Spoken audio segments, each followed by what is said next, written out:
விஜய்க்கு ஒரு phone call வருகிறது. திரையில் காவேரி என்ற பெயரைக் கண்டதும் அவர் இதயம் ஒரு நிமிடம் துடிக்க மறக்கிறது. இன்னும் எத்தனை நாளைக்குத்தான் இந்த காவேரி என்ற பெயர் என் மனதை ரணப்படுத்தப் போகிறதோ என வருந்தியபடி போனை எடுக்கிறார்.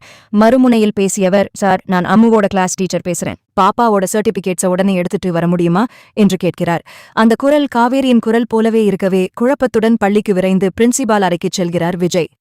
பிரின்சிபால் அங்கிருந்த ஊழியரிடம், காவேரி டீச்சரை வரச் சொல்லுங்கள் என்று கூறியதும் விஜய்க்கு அதிர்ச்சி மேலிடுகிறது. அப்போது அங்கு வந்த அம்மு, அப்பா, நான் சொன்னேன்ல, எனக்கு பிடிச்ச மேம் இவங்கதான், இவங்கள பார்த்தா உங்களுக்கும் ரொம்ப பிடிக்கும் என்று உற்சாகமாக கூறுகிறாள். அடுத்த நொடி, மேம், நான் உள்ளே வரலாமா என்ற குரலுடன் காவேரி உள்ளே நுழைகிறாள். தன் கண் முன்னே நிற்பது தன் மனைவி காவேரிதான் என்பதை உணர்ந்த விஜய் உணர்ச்சிப் பெருக்கில் அவள் கையை பிடிக்கிறார். ஆனால் காவேரியோ, சார், இது ஸ்கூல், ஏன் என் கையை பிடிக்கிறீங்க, என்னை உங்களுக்கு தெரியுமா என்று அந்நியமாக பேசுகிறாள். அம்முவிடம் அவள் தந்தை பேர் விஜய் என்பதை அறிந்ததும் காவேரிக்கு பழைய நினைவுகள் லேசாக தலை தூக்க தலைவலியால் துடித்து அங்கேயே மயங்கி விழுகிறாள். காவேரியை மருத்துவமனையில் அனுமதித்த விஜய் தன் தாத்தாவிற்கு போன் செய்கிறார். காவேரி இறந்துவிட்டதாக ஏன் பொய் சொன்னீர்கள், அவள் இப்போது என்னுடன் தான் இருக்கிறாள் என்று ஆவேசப்படுகிறார். 5 வருடங்களாக தன்னையும் தன் குழந்தையையும் பிரித்து வைத்த தாத்தாவின் மேல் அவருக்கு கடும் கோபம் உண்டாகிறது.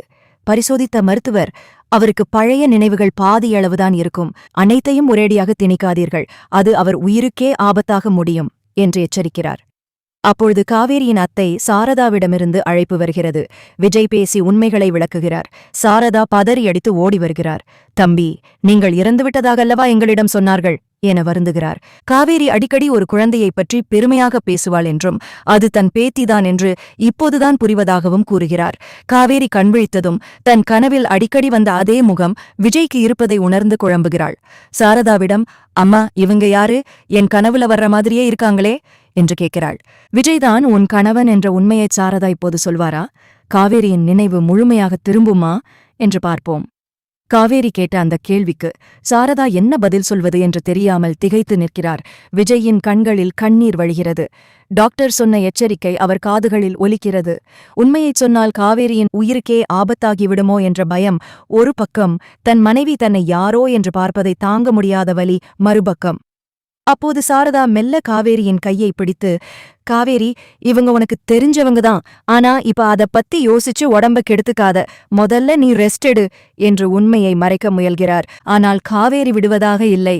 இல்லம்மா, அம்மு என்கிட்ட அடிக்கடி அவங்க அம்மாவை பத்தி சொல்லுவா, அவங்க அப்பாவை பத்தியும் சொல்லுவா, ஆனா அந்த விஜய் இவருதானு எனக்கு ஏன் தோணுது, எனக்குள்ள ஏதோ ஒன்னு துடிக்குது என்று சொல்லி மீண்டும் தலையை பிடித்துக் கொள்கிறாள்.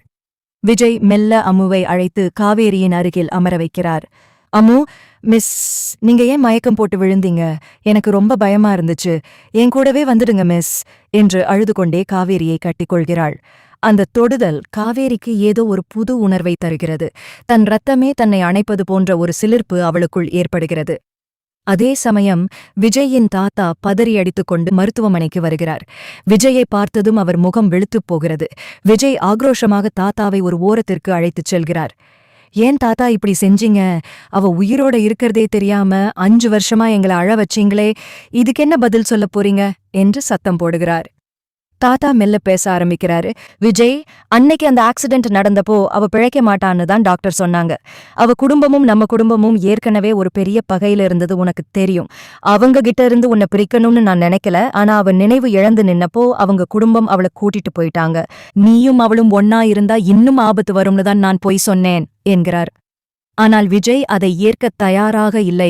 என் காதலை விட உங்க கௌரவம் பெருசா போயிடுச்சா என்று கேட்கிறார்.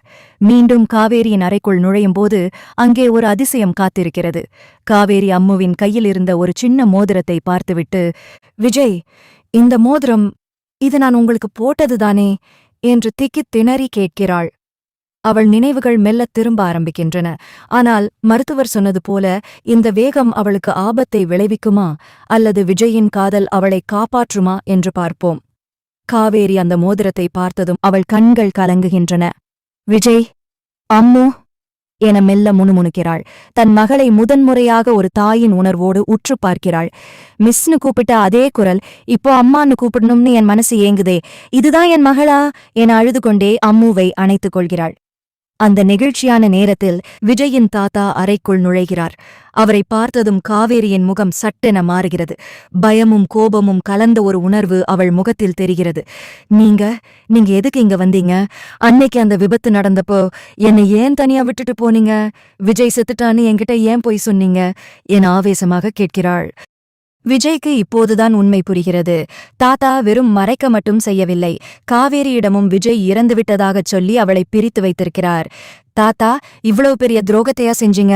ஒரு உயிர் பிரிஞ்சு போகட்டும்னு நினைச்சு அவளை ரோட்ல விட்டுட்டு வந்தீங்களா என விஜய் கர்ஜிக்கிறார். தாத்தா தலைகுனிந்து நிற்க அத்தை சாரதா குறுக்கிடுகிறார்.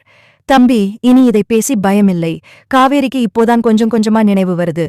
அவளை அமைதியா இருக்க விடுங்க என்கிறார். ஆனால் காவேரி விடவில்லை. விஜய், எனக்கு எல்லாம் ஞாபகம் வருது. நம்ம கல்யாணத்தப்போ இவங்க எல்லாரும் சேர்ந்துதானே நம்மள பிரிக்க பார்த்தாங்க. அதனாலதான் நம்ம தனியா வந்து வாழ்ந்தோம். இப்போ என் குழந்தையையும் என்கிட்ட இருந்து 5 வருஷம் பிரிச்சுட்டாங்க என கதறி அழுகிறாள். சரியாக அந்த நேரம் பார்த்து டாக்டர் உள்ளே வருகிறார். காவேரியின் உடல்நிலை சீரற்றதாக இருப்பதை உணர்ந்து, எல்லாரும் வெளியே போங்க, அவங்களுக்கு இப்போ அமைதிதான் முக்கியம். பதற்றமானா மறுபடியும் கோமாவுக்கு போக வாய்ப்பிருக்கு என எச்சரிக்கிறார். விஜய் வேண்டா வெறுப்பாக தாத்தாவை வெளியே இழுத்துச் செல்கிறார். இனிமே என் காவேரி பக்கத்துல உங்களை நான் பார்க்க கூடாது. அவ குணமாகி வந்ததும் நம்ம எல்லாரும் ஒன்னா இருப்போம். ஆனா அதுல உங்களுக்கு இடமில்லை என தீர்க்கமாகச் சொல்கிறார். அம்மு மெல்ல காவேரியின் கையை பிடித்து, அம்மா, இனி நீங்க என் கூடவே இருப்பீங்க தானே எனக் கேட்க, காவேரி புன்னகையுடன் அவள் நெற்றியில் முத்தமிடுகிறாள். இத்தனை காலப்பிரிவுக்குப் பிறகு அந்த சின்னஞ்சிறு குடும்பம் மீண்டும் இணையப் போகிறது. ஆனால் தாத்தா செய்த இந்த சதிக்குப் பின்னால் இன்னும் ஏதேனும் பெரிய ரகசியம் இருக்குமா என்று பார்ப்போம். மருத்துவமனையிலிருந்து டிஸ்சார்ஜ் ஆகி காவேரி மெல்ல மெல்ல இயல்பு நிலைக்கு திரும்புகிறாள். விஜய் அவளை தன் வீட்டிற்கு அழைத்துச் செல்ல முடிவெடுக்கிறான். ஆனால் அங்கே காத்திருந்தது ஒரு பெரிய அதிர்ச்சி. விஜய் காவேரியையும் அம்முவையும் அழைத்துக் கொண்டு வீட்டிற்குள் நுழையும்போது தாத்தா வாசலிலேயே தடுத்து நிறுத்துகிறார். விஜய், இவளை இந்த வீட்டுக்குள்ள கூட்டிட்டு வரக்கூடாது. இவ வந்தா நம்ம குடும்ப கௌரவம் என்னாகும், ஊர் உலகம் என்ன பேசும் என்று பிடிவாதமாக பேசுகிறார். விஜய்க்கு ஆத்திரம் பொங்குகிறது. தாத்தா, இத்தனை வருஷமா நீங்க செஞ்ச துரோகம் போதாதா? என் பொண்ணு அவ அம்மாவை பார்த்து மிஸ்னு கூப்பிட்டப்போ என் மனசு எவ்வளவு துடிச்சது தெரியுமா? இனிமே இந்த வீட்டுல காவேரிதான் மகாராணி. பிடிக்கலனா நீங்க தாராளமா வெளியேறலாம் என்று கராராகச் சொல்லிவிடுகிறான். தாத்தா அதிர்ந்து போய் நிற்க, காவேரி மெல்ல தள்ளாடியபடி உள்ளே வருகிறாள். அவளுக்கு அந்த வீட்டின் ஒவ்வொரு மூலையும் ஏதோ ஒரு பழைய நினைவை நினைவுபடுத்துகிறது. அம்மு தன் அம்மாவின் கையை பிடித்துக்கொண்டு, அம்மா, இதுதான் நம்ம வீடு. இனிமே நீங்க ஸ்கூலுக்கு போக வேண்டாம், என் கூடவே இருங்க என்று கொஞ்சுகிறாள். அப்போது திடீரென ஒரு கார் வந்து நிற்கிறது. அதிலிருந்து இறங்கியது காவேரியின் அண்ணன் சக்தி. அவன் கையில் ஒரு பெரிய ஃபைல் இருக்கிறது. விஜய், என் தங்கச்சியை இத்தனை வருஷமா எங்ககிட்ட இருந்து மறைச்சு வச்சது உன் தாத்தாதான். ஆனா இப்போ இன்னொரு உண்மையும் எனக்கு தெரிஞ்சிருக்கு என்று சத்தமிடுகிறான். அனைவரும் குழப்பத்துடன் பார்க்க சக்தி அந்த பத்திரங்களை நீட்டுகிறான். இந்த வீடு, இந்த சொத்து எல்லாமே காவேரியோட அப்பா அவ பேர்ல எழுதி வச்சது. அவ இறந்ததா போய் சொல்லி இந்த சொத்துக்களை தன் வசப்படுத்திக்கத்தான் உன் தாத்தா இவ்வளவு நாடகமாடியிருக்காரு என்று குண்டை தூக்கி போடுகிறான். விஜய் அதிர்ச்சியில் தாத்தாவை பார்க்கிறான். தாத்தாவின் முகம் பயத்தில் வெளுத்துப் போகிறது. சொத்துக்காகவா ஒரு குடும்பத்தையே பிரிச்சிங்க என்று விஜய் கேட்க, தாத்தா பதிலே பேசாமல் அங்கிருந்து நழுவ பார்க்கிறார். காவேரி இப்போது மெல்ல பேசுகிறாள். விஜய், எனக்கு சொத்து முக்கியமில்லை. நீங்களும் அம்முவும் என் கூட இருந்தா போதும். ஆனா தப்பு செஞ்சவங்க அதுக்கான தண்டனையை அனுபவிச்சே ஆகணும்.